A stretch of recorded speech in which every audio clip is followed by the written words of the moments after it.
Now I invite you to join me in welcoming him to the Carnegie Council. Thank you very much. There are two books out at the moment, as you know, probably, with about the financial crisis, with "Fail" in the title. My book, How Markets Fail, and Andrew Ross Sorkin's book, Too Big to Fail. I look on these two books as complementary in many ways. If you're looking for a book about, Hank Paulson retching and the Treasury Secretary. Anybody going to help me out? Tim Geithner, who I interview frequently, so sorry, Tim.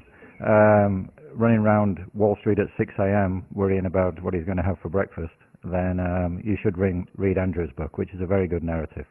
When people ask me what's the difference between the two books, I say Andrew's is the fly-on-the-wall account. Mine is the view from the orbiting satellite. What I'm trying to do in this book is explain how the various elements of the crisis fit together. Seems to me there have been 3, possibly 4 theories of what happened put forward so far. First one, which probably the man on the street subscribes to, is it was all a matter of greed. It was basically Bernie Madoffism writ large. The second theory, I think, which is quite a few behavioral economists such as Bob Shiller and George Akerlof have put forward, is that this was basically an instant of the madness of crowds, that we had sort of collective irrationality, disaster myopia. People thought the housing market was going to go up forever. They sort of lost their minds, and the traders lost their minds temporarily. I saw Bob Shiller giving a speech a couple of weeks ago, and he said it's all about the stories people were telling each other. That's the second theory. Third theory, which is very common on the right, is that this was a government failure. That ultimately, it comes in various guises, mostly to do with Fannie Mae, Freddie Mac, and the Community Reinvestment Act. Basically, the government caused the problem by encouraging people to invest in subprime securities, banks to lend to people who otherwise wouldn't have got loans. Fannie Mae and Freddie Mac propping up the subprime market, etc. And as I say, quite a few people take it all the way back to the Community Reinvestment Act of '79. I don't believe in any of those theories. I think there's an element of truth in each of them, but I really see this as an example of market failure writ large. What does market failure mean? It means that markets fail to act in the way they're supposed to, according to the free market theories going all the way back to Adam Smith. The basic theory of the free market is that if you add individual rationality to competition, you get a good outcome. The market aggregates people's actions and produces an overall socially beneficial outcome. That's the theory of the invisible hand. And of course it was applied to financial markets in this case. My argument is that ultimately this is not a failure of the government, although the government, as I'll speak about a bit later, did make some mistakes. Not just greed. Greed is a perennial on Wall Street. I mean, probably a lot of people in the audience work on Wall Street, so I don't want to be too insulting, but there is an element of self-selection. If you want to make a lot of money, you go to Wall Street, so not surprising we find some greed there. And the third one, mass stupidity, again, I think there was some stupidity, but my argument, which I'll lay out a bit more length in a while, is that this was more to do with rational self-interest rather than irrational self-interest. So the way I structured the book, that's a sort of overview, because the way I've structured the book is in 3 parts. As I say, I ultimately see this crisis as a crisis of ideas and misapplied ideas. So the first third of the book, I try and explain where this idea of the free market as a self-regulating device comes from. And I go all the way back to Adam Smith.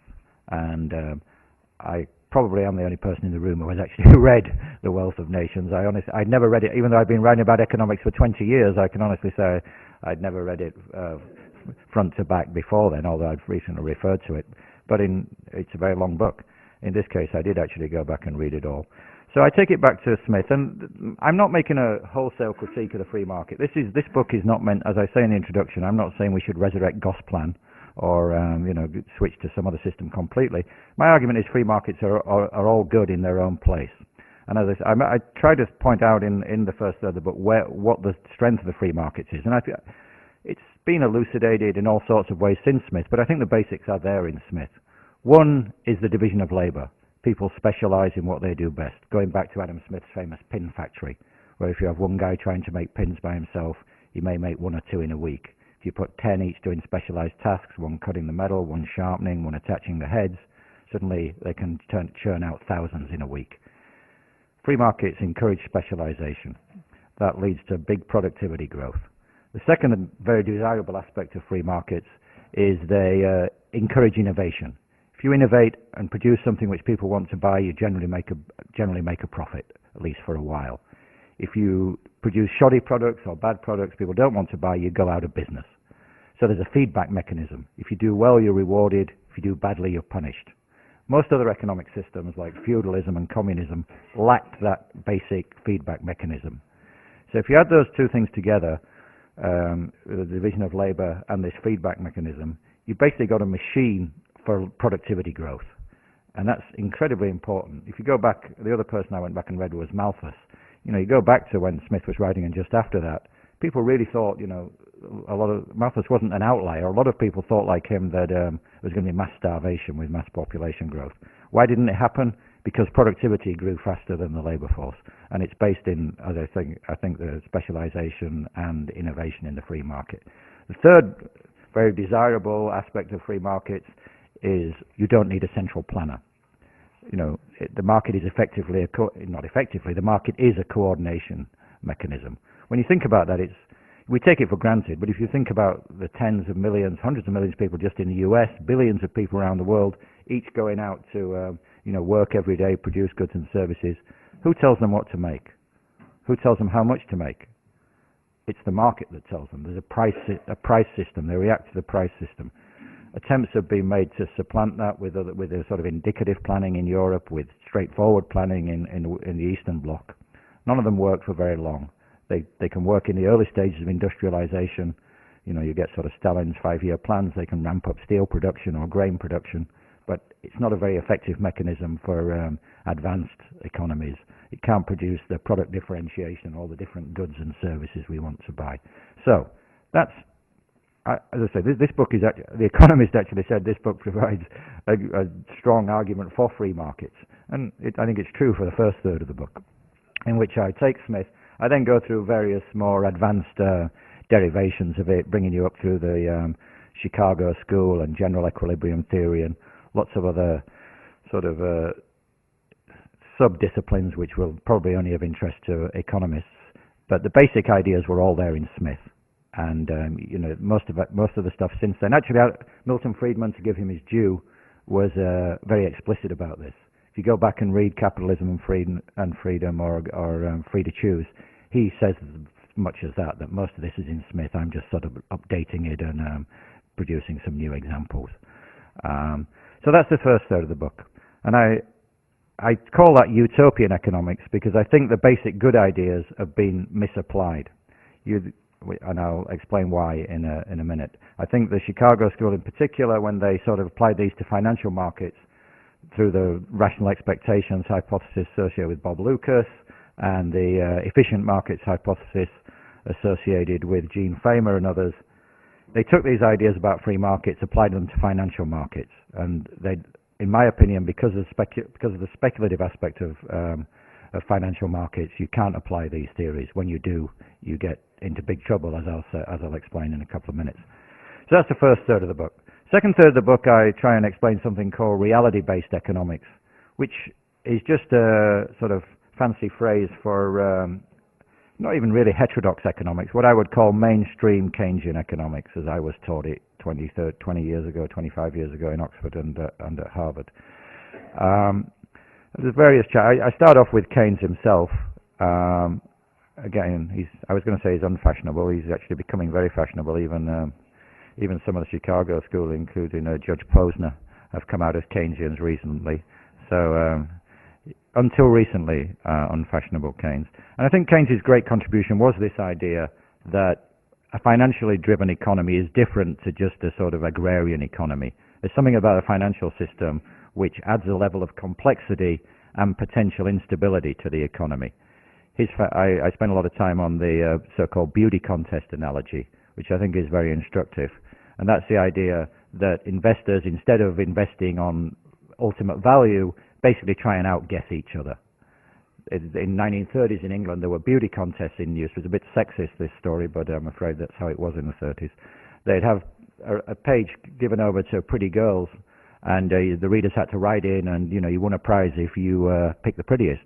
Except it's not quite that simple, because you win a prize if you pick the prettiest girl that everybody, the one who comes top of the opinion poll.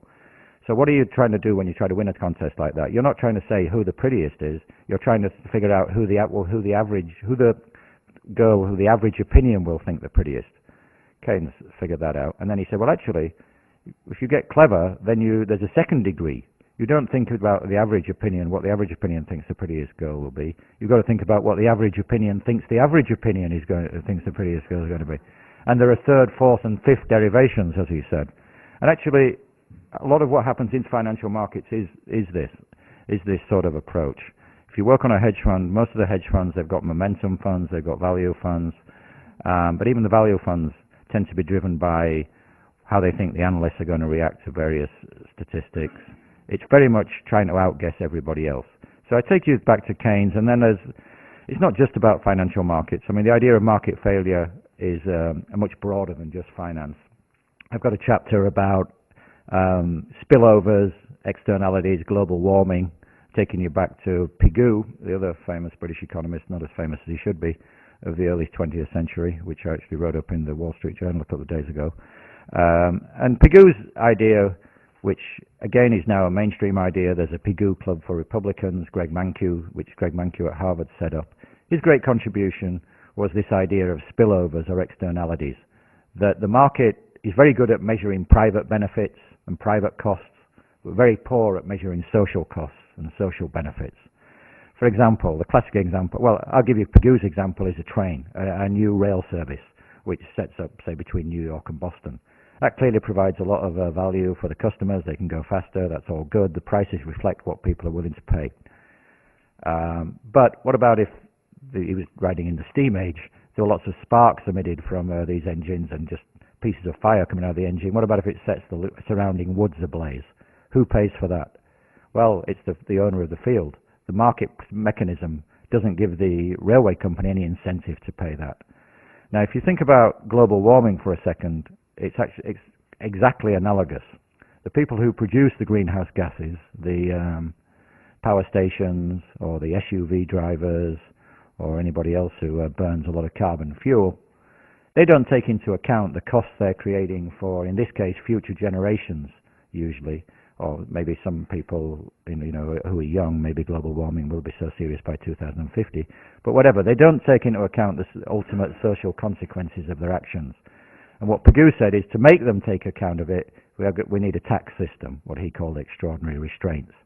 So that's the sort of underlying basis of the argument for carbon taxes, which is not a controversial idea in economics anymore. As I say, even Republican economists agree with that, or quite a few of them do. It's just incredibly politically unpopular, so nobody wants to put it forward.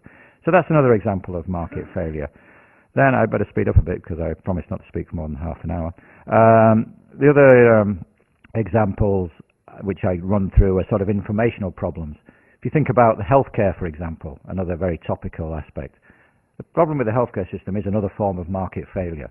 The private insurers, there's a big informational problem there.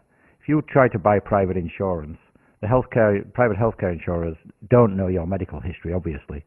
So they tend to assume if you're out on the open market looking for insurance, you've probably been bumped by somebody else who may be chronically ill.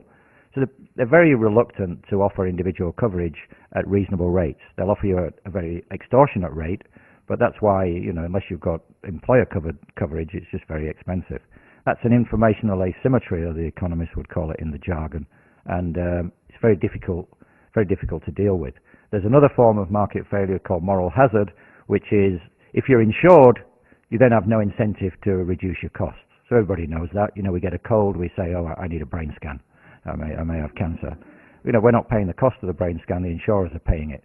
That's moral hazard. Again, and I'll apply in a minute, it turns out to be quite important in financial markets too. So there's two big examples not to do with finance, healthcare and global warming, both of them very topical, which are ultimately forms of market failure. So I run through them, and various other, as I say, forms of what I call reality-based economics, including some behavioral economics, some of the theories that Schiller and Akerlof and people have come through. There have been other books on that, so I won't. Some of you may have read those. I won't dwell on that, but there are chapters in there about that. Then the final third of the book, which is sort of the meat of it in a sort of narrative sense, I try and apply these ideas to what happened in the financial crisis. And as I say, I've dismissed greed, I've dismissed stupidity, I've dismissed the government, so I better have something else to say. What do I have to say? What I have ultimately to say is that this is an incentive problem. The market, as I said in the first part of the book, the market's great defense is it provides good incentives in some areas. In financial markets, though, we saw it provides bad incentives. Friedrich Hayek called the market mechanism a telecommunications system. And he said the prices are signals. That's exactly right. What Hayek didn't realize, or was reluctant to admit, was that the signals the market can send out, especially in a speculative bubble, can be the wrong ones. Once you get speculation started, prices depart from fundamentals, and then the incentive structure gets completely out of whack.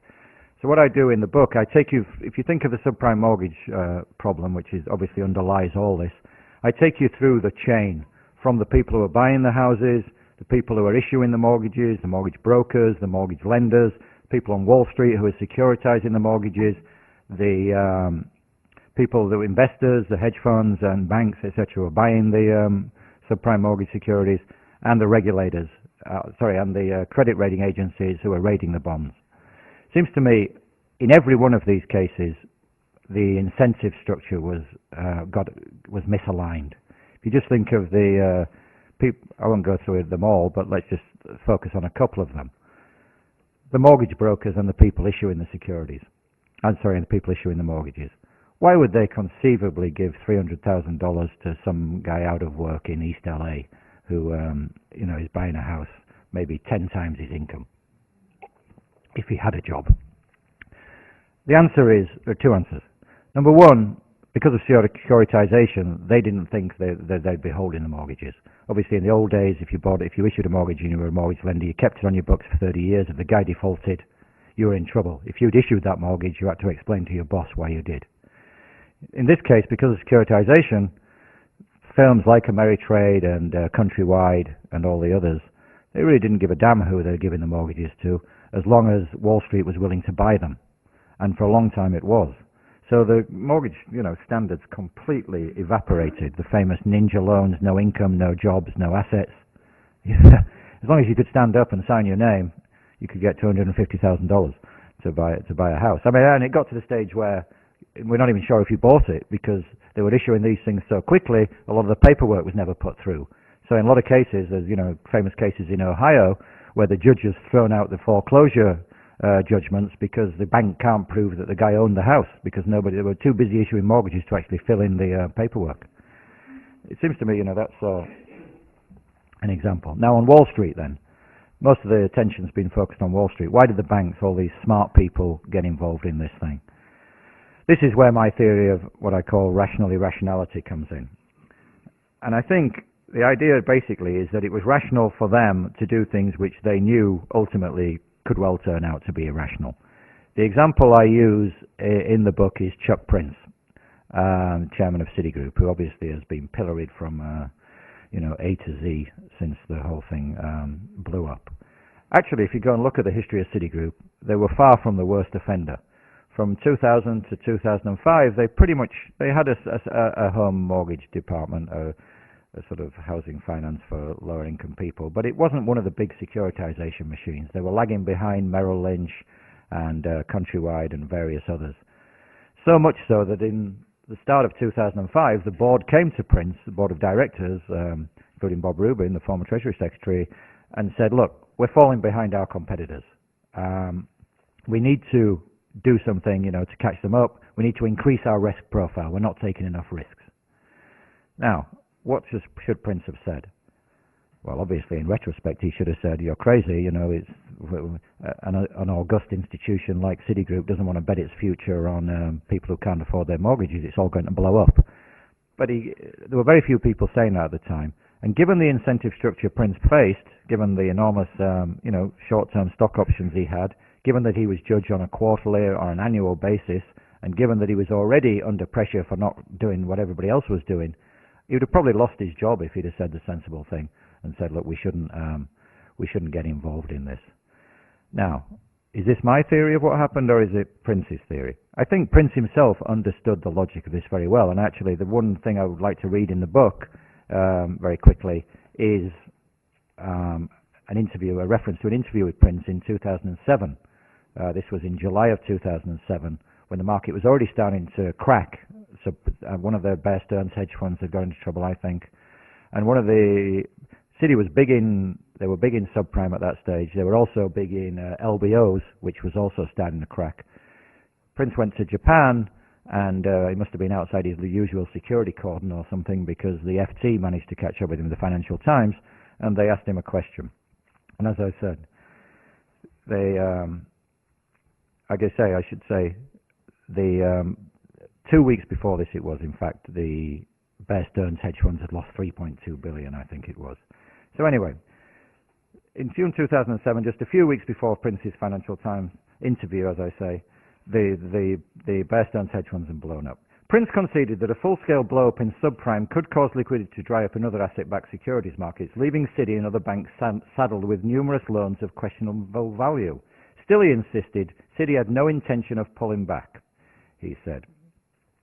He said, the depth of pools of liquidity is so much stronger now than it used to be, and a disruptive event now needs to be much more disruptive than it used to be. At some point, the disruptive event will be so significant that liquidity, instead of filling in, will go the other way. I don't think we're at that point. As long as the music is playing, you've got to get up and dance. Now, that's now I think will go down as one of the sort of quotes of the decade. And as I say, whether he knew it or not, Prince was channeling Keynes, who in Chapter 12 of the General Theory pointed to the inconvenient fact there's no such thing as liquidity of investment for the community as a whole.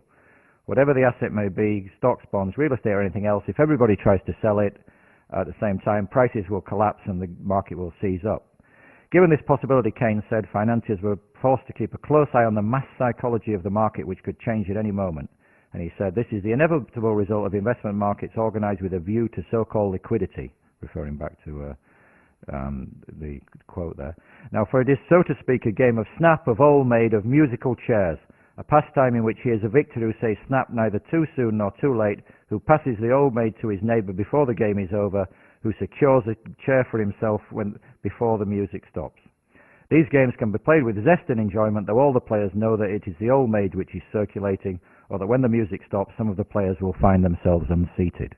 Now, it seems to me, if you compare those two quotes, they're very similar. It seems to me Prince knew exactly what he was doing, and there was it was just responding to the incentive structure quite rationally from his narrow point of view. But of course, when everybody does that, you get a blow up. That's my theory of rationality.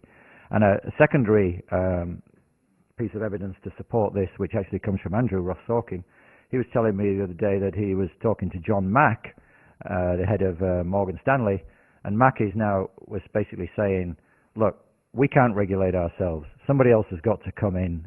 The government has got to come in and impose some rules. You can't leave it to Wall Street, because given where I sit, and the chairman of Morgan Stanley, there's no incentive for me to draw back from this thing, from risky situations.